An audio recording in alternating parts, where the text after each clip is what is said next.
रोजाना एडवोकेट अंजलि बस्ती सीरियल देखने के लिए आप हमारे चैनल सर्ब एक्सप्लेन को सब्सक्राइब कर लें। अच्छा लगे तो लाइक जरूर कर दें। जैसे कि आपने पहले देखा कि चंद्रभान सिंह ठाकुर को पता चल जाता है कि अंजलि अवस्थी की बेटी जिंदा है। चंद्रभान सिंह ठाकुर राघव सिंह को फोन लगाता है और कहता है, मैंने सुना है कि आपकी पोती जिंदा है, जाने के अंजलि की बेटी। सिंह कहता है कि हाँ, उसने मुझे कहा है कि मैं आप लोगों को छोड़ूंगी नहीं। वो अपने पापा की मौत का बदला और अंजलि की ऐसी हालत का बदला जरूर लेकर रहेगी। ये कहकर राघव सिंह फोन कट कर देते हैं और चंद्रभान सिंह ठाकुर के होश उड़ जाते हैं। आरती भी वहीं पर चंद्रभान ठाकुर की बातें सुन रही होती है। हम देखते हैं कि राघव सिंह के पास अमन की चाची आती है। वो पूछती है कि भैया आप परेशान क्यों हो, किसका फोन था। राघव सिंह कहता है कि इतने सालों के बाद अंजलि की बेटी हमारे सामने आकर खड़ी हो गई है, जिसे हम इतने सालों से मरा हुआ समझ रहे थे। पता नहीं वो कहां से अचानक से हमारे सामने आ चुकी है। राघव सिंह कहता है कि हमें तो ये भी नहीं पता था, कल हम वहाँ पर गए कि उसी की ही शादी हो रही थी। राघव सिंह को गुस्सा आता है और कहते हैं कि वो हमें क्यों कह रही है अपने बाप का बदला लेगी।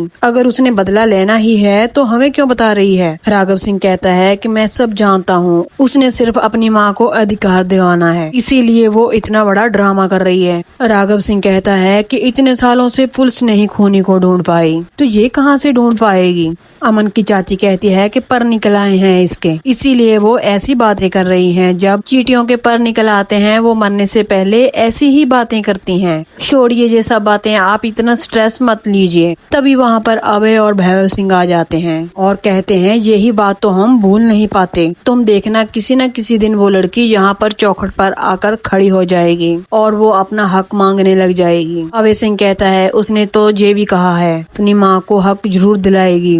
तभी भैरव सिंह कहता है कि इतना आसान नहीं है हक किसी से लेना, पहले तो उन्हें ये साबित करना होगा कि ये आरती अमन सिंह राजपूत की ही बेटी है। तभी वहाँ पर सानिया आती है और कहती है कि भैरव चाचू आप ये क्या बोल रहे हैं, आरती अमन सिंह राजपूत और अंजलि बस्ती की ही बेटी है। राघव सिंह उसे डांटता है और कहता है कि भैरव सही बोल रहा है, पहले उस लड़की को कोर्ट में जाकर ये साबित करना होगा कि वो अमन की ही बेटी है। अगर वो कोर्ट में जाती है तो मैं उसके सामने खिलाफ उसके खड़ा रहूंगा। सानिया कहती है कि ये सब आप क्या बोल रहे हैं, वो इस घर की बेटी है। अरे हमें तो ऐसा करना चाहिए कि जाकर उन्हें धूमधाम से घर लेकर आएं। अंजलि भाभी वर्षों से व्हीलचेयर पर सड़ रही है। कहती है मैं तो चाहती हूँ आरती के लिए एक अच्छा सा लड़का ढूंढते हैं और उसकी शादी करवा देते हैं। मगर उसकी चाची कहती है कि इन चौल की लड़कियों को मैं जानती हूँ, सबकी सब भिखारी होती हैं, पैसे के लिए ये कुछ भी कर सकती हैं। वो कहती है जब से उसे पता चला है कि राघव सिंह राजपूत उसके दादाजी हैं, उनके पास बहुत दौलत है, कुबेर का खजाना है, बस तब से उसने ठान ली है कि मैं उसी घर में जाऊंगी।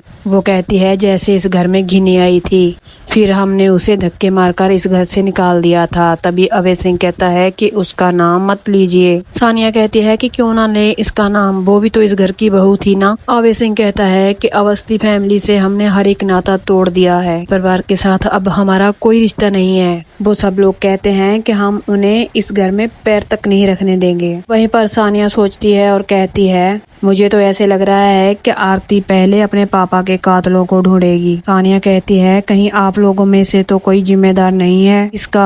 राघव सिंह को गुस्सा आता है और उसे चुप रहने के लिए कहता है कि तुम हमारे साथ तमीज से बात करो। तभी वहाँ पर भजन सिंह आता है और सानिया से कहता है कि आजकल तुम्हारी जुबान बहुत ही चलने लगी है, इसे कम चलाओ। सानिया उसे कहती है तुम तो चुप ही रहो, घर जमाई बनकर रहते हो, तुम्हें तो शर्म ही नहीं आती। भजन सिंह राघव सिंह से कहता है कि इसे कहो कि तमीज से बात करें। तभी सानिया की चाची कहती है कि कोई अपने पति से ऐसे बात करता है सानिया, क्या ऐसे संस्कार मिले हैं तुम्हें इस घर में। सानिया कहती है कि इस घर के लोग संस्कार के बारे में बात ना ही करे तो अच्छा है। सानिया सब लोगों को डंके की चोट पर कहती है आप लोग जाना है तो जाओ, नहीं जाना है तो ना जाओ, लेकिन मैं उस घर में जरूर जाऊंगी। वो कहती है मैं अंजलि भाभी से भी मिलूंगी और आरती से भी मिलूंगी, क्योंकि वो इस घर की बेटी है। तभी वहाँ पर महक आ जाती है और कहती है कि टेंशन मत लो, मैं भी तुम्हारे साथ हूँ। सानिया और महक वहाँ से अंजलि के पास जाने लगते हैं तो अभय सिंह फटाफट से दरवाजा बंद कर देता है। अभय सिंह कहता है अगर तुम लोग वहाँ पर गए तो तुम्हारे लिए इस घर में कोई जगह नहीं होगी। आगे हम देखते हैं कि पद्मा अंजलि को खाना खिला रही होती है, तभी वहाँ पर आरती आ जाती है। पद्मा आरती को डांटती है और कहती है कि जिस घर में तुझे रानी बनकर रहना था उस घर में अब कोई और लड़की रह रही है। क्या तुम्हारे प्रेमी के साथ कोई और लड़की सुहागरात मनाएगी? वहीं पर आरती पद्मा से कहती है कि अब इन सब बातों का कोई फायदा नहीं है पद्मा मौसी। पद्मा आरती को कहती है अब भी हम सब लोगों को सबको सच सच बता देते हैं। वेद ने जो उस कली की मांग में संदूर भरा है वो नकली था। वेद की शादी उस लड़की कली से नहीं हुई है। आरती कहती है कि नहीं पद्मा मौसी, आपको पता है मैंने वहाँ पर किसे देखा? पद्मा पूछती है कि आरती तुमने वहाँ पर किसको देख लिया है?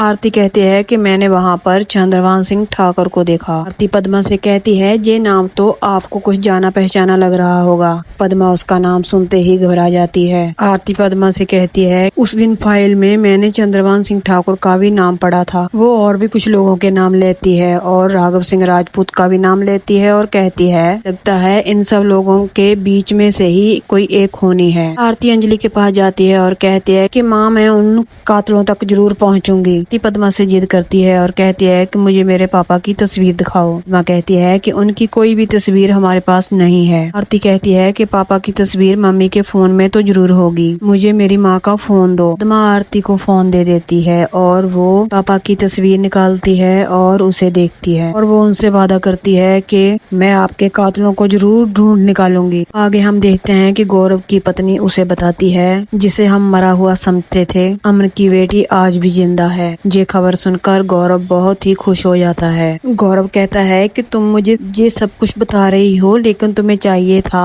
तुम उन लोगों को घर लेकर आती। तभी वहाँ पर राघव सिंह आता है और कहता है कि यहाँ कोई नहीं आएगा। तो दोस्तों यहीं पर इस खूबसूरत एपिसोड का एंड हो जाता है। कल हम देखेंगे युवराज सिंह अंजलि पर हमला करवाने वाला है। आरती उन गुंडों को पीटेगी। वो गुंडे युवराज सिंह का नहीं राघव सिंह का नाम लेकर जाएंगे। आरती यही सोचेगी कि राघव सिंह ने हम पर हमला करवाया है। तो दोस्तों कल हम फुल एपिसोड लेकर पहुँचेंगे, तो कल मिलते हैं।